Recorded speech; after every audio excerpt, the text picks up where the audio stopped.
Ibihe byiza kuri mu mwakanze subscribe hano ku Imena Official, turaje ngo twiganirire amakuru y'imikino aba agenda avugwa hano mu Rwanda.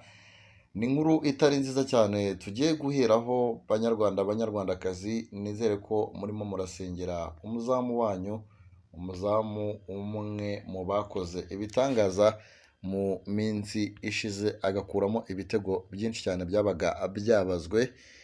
Ni uwitwa Ntwari Fiacre, ntabwo yorohewe habe na gato muri Afurika y'Epfo, abasenga ni mu musengere. Uyu munyezamu w'ikipe y'igihugu y'u Rwanda Amavubi akaba ari Ntwari Fiacre, ntabwo yorohewe mu ikipe ye ya Kaizer Chiefs yo muri Afurika y'Epfo, nyuma y'uko amaze iminsi atitwara neza rwose. Ku munsi w'ejo bundi ubwo ni kuwa gatandatu ku itariki ya 2 Ugushyingo 2024, nibwo ikipe ya Kaizer Chiefs yanyagirwaga na Mamelodi Sundowns ibitego bigera kuri 4-0 mu mukino wa 1/4 cy'irushanwa rya Telecom Knockout. Rero muri uyu mukino umunyezamu w'umunyarwanda Ntwari Fiacre yari yabanje mu kibuga nk'ibisanzwe, bikaba ari nabyo byabaye imbarutso yo kuba ari kwibasirwa n'abafana ba Kaizer Chiefs. Ubwo uyu mukino wari ukirangira, hari umufana wagiye mu kibuga ashaka kumukubita, gusa abashinzwe umutekano baratabara rwose. Uwo mufana muramubona aho ngaho ku ifoto, yari yarubiye azanye imbwa y'urushyi rwose, arashaka kuyimukubita n'uburakari bwinshi cyane, avuga ati n'ubu uri kudutsindisha muri ino minsi cyane, tereka nkukubita ikintu rwose. Ntabwo rero byagarukiye aho gusa, ahubwo binyuze no ku mbuga nkoranyambaga za Kaizer Chiefs, abafana bakomeje rwose gutuka uyu munyezamu, aho bagaragaza ko ariwe wagize uruhare mu gutsindwa ibitego bingana gutya. Kugeza ubu rero Ntwari Fiacre kuva yagera muri Kaizer Chiefs mu mpeshyi y'umwaka, amaze gukina imikino igera kuri 7, akaba yarinjijwe ibitego bigera kuri 7, akaba yarabashije kurangiza umukino umwe wonyine atinjijwe igitego na kimwe. Kugeza ubu ikipe ya Kaizer Chiefs yo iri ku mwanya wa 8 n'amanota agera kuri 7 muri shampiyona, ikaba izasubira mu kibuga ikina na Richards Bay tariki ya 27 z'uku kwezi. Ntwari Fiacre mu musengeri, dore birakomeye rwose, birakomeye. Abafana ba Kaizer Chiefs bari bamukubise ikintu cyitwa imbwa y'urushyi hariya, ariko abashinzwe umutekano bahabaye baratabara. Ubwo rero uwitwa Ntwari Fiacre ari mu bihe bitari byiza cyane, nyamaza ni umwe mu bazamu bari beza ku mukino w'ikipe y'igihugu Amavubi yagiye ikina igiye itandukanye, nubwo no ku mukino wa Benin yakubiswe ibitego bigera kuri 3-0, ariko ku mukino wa Nigeria abonye ko byarangiye abonye icyo twakwita nka clean sheet, cyangwa se atinjizwe igitego na kimwe mu by'ukuri. Yandi makuru ahari n'utugiye muri shampiyona y'u Rwanda, nuko ikipe ya APR Football Club yahurije mu kibuga abanyamahanga bagera kuri 7 iguye miswi na Gorilla. Hanyuma umukino ukaba wahuzaga ikipe ya APR FC na Gorilla Football Club, ukaba warangiye amakipe yombi anganyije 0-0, ibintu bitashimisha abafana ba APR Football Club babyibazaho, bibaza ese nyuma y'uko APR FC yahurije mu kibuga abanyamahanga bagera kuri 7 kandi hemeye 6, biragenda bite? Umukino wahuzaga APR FC na Gorilla warangiye nyine amakipe yombi anganyije 0-0 kuri iki cyumweru cya 3 Ugushyingo 2024.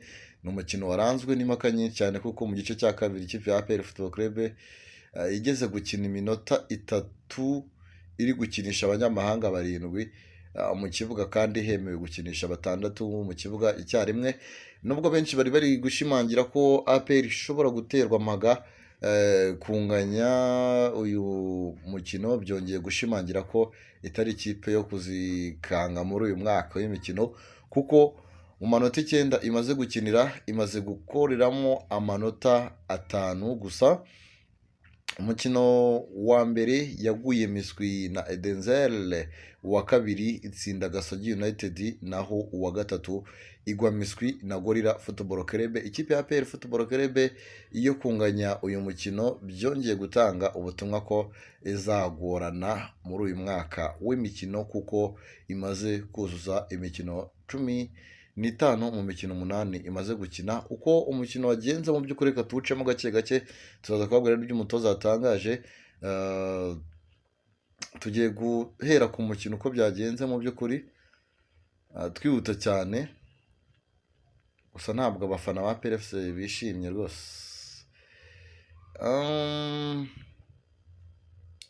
Ubundi ku munota wa 14 Victor Mbawoma yateye umupira muremure ashakisha Dushimimana Olivier, nuko umusifuzi avuga ko yakorewe amakosa na Rutonesha Hezbon.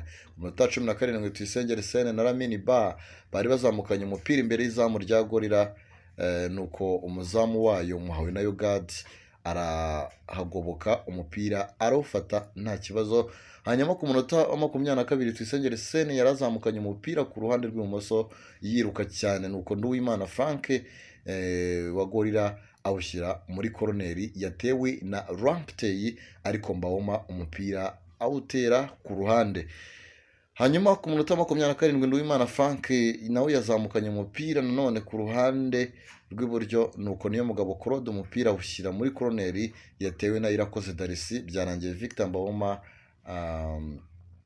awukijije umuzamu mu by'ukuri.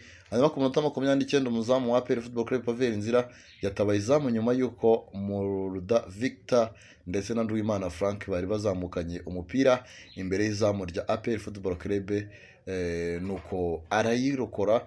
Hanyuma ku munota 31 Tuyisengere Sene na Lamini Ba bazamukanye umupira imbere y'izamu rya Gorilla, nuko Tuyisengere Sene agerageje gutungura umuzamu Muhawe na Yogadi, umupira ugonga umutambiko w'izamu. Ku munota 34 kufura ya APR Football Club nyuma y'uko Ntwari Evroze akoreye ikosa Ramptey, ariko ku mupira abakinnyi ba APR Football Club bawuhererekanyije ntibyagira icyo bitanga. Ku munota 35 Dushimimana Olivier uzwi nka Muzungu yarekuye umupira ashakisha Victor Mbawoma, nuko umupira arawurenga, nuko umupira urarenga. 36 Nduwimana Frank yazamukanye umupira imbere y'izamu rya APR Football Club, nuko arekuye ishoti rikomeye umupira unyura ku ruhande. Ntwari Evode yari agerageje gucenga abakinnyi bose ba APR Football Club mu mbugarizi, nuko Nigena Clement umupira awukuramo. Ntwari Evode yongeye kuzamukana umupira imbere y'izamu rya APR Football Club, nuko arekuye umupira wakarahabutaka mu izamu rya APR Football Club, nuko umuzamu Pavel Nzira umupira awushyira muri koroneri bari ku munota 41. Hanyuma ku munota 43 Dauda Yusuf yongeye kurokora izamu rya APR Football Club nyuma y'uko Irakoze Darisi yaracomotse umupira neza wa nyuma ashakisha Ntwari Evode. Hanyuma ku munota 45 Tonesha Hezbon yararyamye hasi agaragaza ko Nigena Clement bimukoreye ikosa, ariko nyuma yo kwitabwaho umukino wakomeje. Ku munota 45 umusifuzi yahisemo kurangiza igice cya mbere rwose nta minota yongeye ku mukino, aho ikirere cyacaga amarenga ko igice cya kabiri gishobora gukinwa mu mvura rwose. Igice cya mbere nuko nguko cyarangiye, wari umukino w'ishiraniro, umukino ubona ko ukomeye cyane mu by'ukuri. Amakipe yombi yari yakaniye. Haji yicaye hariya muri mareba hariya kumwe na Kenisi, match hariya Mubaraka Muganga nawe yarahabaye. Hanyuma igice cya kabiri cyaje kugaruka, hanyuma abakinnyi ba APR Football Club batangije umupira, nuko batangira igice cya kabiri bakinira mu kibuga hagati bareba uburyo bacomoka. Ikipe ya Gorilla yagaragaje ubuhanga budasanzwe mu gice cya mbere. Hanyuma ku munota 45 kufura ya Gorilla Football Club ku ikosa rya Byiringiro Gilbert akoreye Nduwimana Frank, kufura itewe neza na Victor Muller, ariko umupira ufatwa n'umunyezamu wa APR Football Club Pavel Nzira. Munota 50 Tonesha Hezbon yarazamukanye umupira acengacenga ba myugariro ba PL Football Club ariko Byiringiro Gilbert aratabara kizizamu ku munota 32 abakinnyi ba Gorilla bagarutse rwose mu kibuga, minota 52 sorry, bari kurusha umupira wa PL Football Club ndetse bagaragaza ko aribo bafite gahunda yo gutsinda, bafite inyota y'igitego. Hanyuma ku minota 54 Tuyisenge Arsene yarazamukanye umupira imbere y'izamu rya Gorilla, nuko Nduwimana Eric awushyira muri koroneri. Hanyuma koroneri ya PL Football Club itewe na Ruboneka Jean Bosco, umupira ukurwamo neza na Rutonesha Hezbon.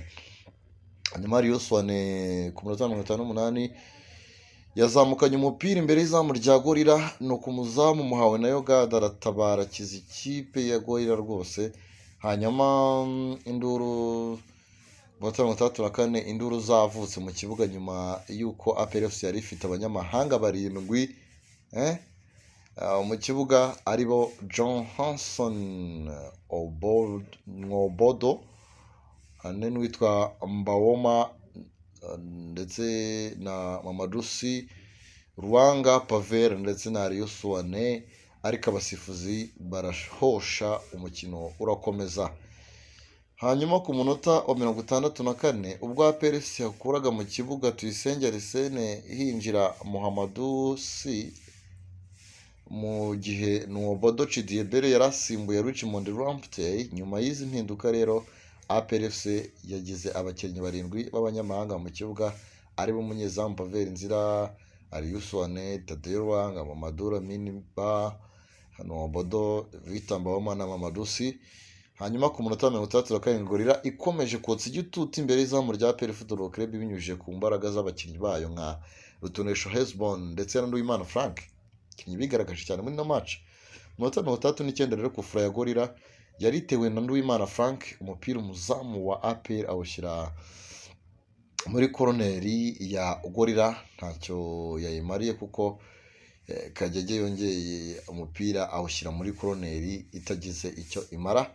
Hanyuma Tadeo Rwanga yararekuye umupira ashakisha Byiringiro Gilbert, nuko umusifuzi avuga ko Kagege yari yaraririye ku minota 23. Hanyuma ku minota 25 Muhammadu Si yarasigaranye n'umuzamu wa Gorilla muhawe nayo Gad, nuko umupira Irakoze Darcy arawugoboka awukuramo. Ku minota 77 impinduka ku ruhande rwa Gorilla havamo Musa Saleh hinjiramo Uwimana Keve. Mamadusi yahise arekura ishoti, ariko umuzamu wa Gorilla umupira arawumira rwose, awumira bungura awukuramo.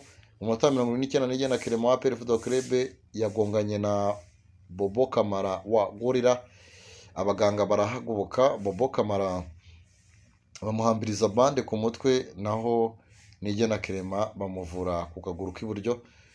Hanyuma kwitonda Arane yarekuye ishoti rikomeye ku izamu rya Gorilla, nuko umuzamu Gad muhawe nayo rwose wanitwaye neza mu w'ikipe y'igihugu yari gukina na Djibouti, ahita ahagoboka rwose umupira ukuramo ku minota 45 ku fura ya Gorilla, nyuma y'ikosa Tadeo Rwanga yarakoreye Nduwimana Frank, umutoza wungirije wa Gorilla Somana Boba ahabwa ikarita y'umuhondo. Ku minota 86 ku fura ya Gorilla yaritewe na Nduwimana Frank, umupira abakinnyi ba APR bawushyize muri koroneri rwose itagize ikitanga nta kintu nyine yamaze. Victor Murda yari azamukanye umupira imbere y'izamu rya Gorilla, nuko Pavel Nzira arongera gukuramo bwari ku minota 88. Hanyuma ku minota 90 ku fura ya APR Football Club mu rubuga rwabo, nyuma y'ikosa Murda yarakorera Ruboneka Jean Bosco, ariko umupira abakinnyi bayo barawererekanya ntiwagira icyo umara. Iminota 90 irangiye abasifuzi bongeraho iminota 5 y'inyongera ku minota 92. Iminota 2 y'inyongera Rutonesha Hezbon ariko uyu mupira imbere y'izamu rya APR, nuko ku bw'amahirwe make Gorilla umupira unyura ku ruhande gatoya. Mu by'ukuri nuko kuko umukino wagenze mu by'ukuri se twitege APRFC cyangwa se Rwanda Premier League iraza kuba yafata ibihano kubera kurenga ku mabwiriza yo gukinisha abanyamahanga benshi cyane, abanyamahanga barindwi. Ibyo byose nibyo dutegereje ku myanzuro. Buriya uko biri kose komiseri w'umukino ashobora kuba yibuze gutanga raporo, dutegereje kureba nimba mu by'ukuri koko bashobora guhanwa. abafana b'andi makipe mu by'ukuri nibyo bifuza, ariko reka dutegereze turebe imyanzuro. Ni Imena Official, mukomeze mugubwe neza cyane tunabifuriza